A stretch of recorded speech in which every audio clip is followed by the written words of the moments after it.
The U.S.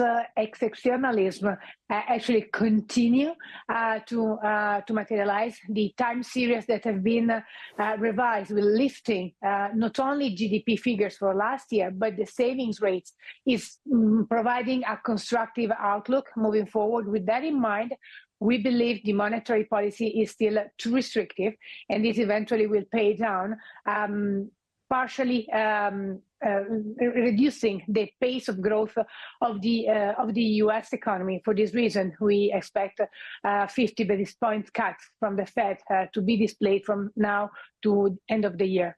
Monica, talk to us about your positioning then, because if we look at US equities, fifth positive week in a row, still trading at fresh records on the Dow and the S&P 500. Bank stocks got a little bit more appetite. And of course, we've kicked off earnings season with some of those banks reporting.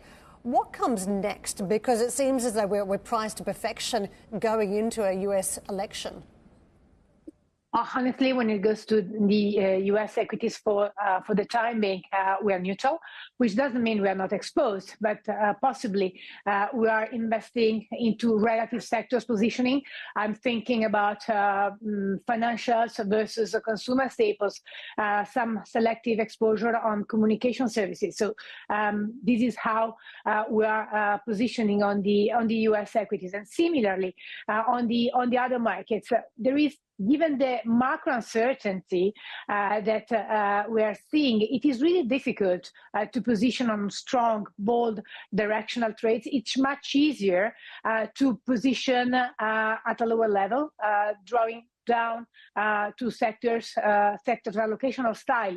I'm thinking about European small cap, UK, Japanese equity. So this is the kind of allocation that remains quite agile that we maintain for now. Let's wait for the US election. What jumped out to me, Monica, was some of your calls on the dollar, because we've gone back into this environment of dollar strength after some slippage. But you still believe that the dollar is going to lose ground versus some of the other major currencies. And one that really surprised me was euro dollar, given all the weakness we've seen here, and a lot of commentary suggesting that the ECB may be behind the curve and may have to catch up. Well, what interesting feature that we observed during the summer is that the US dollar was not working anymore as a safe haven currency.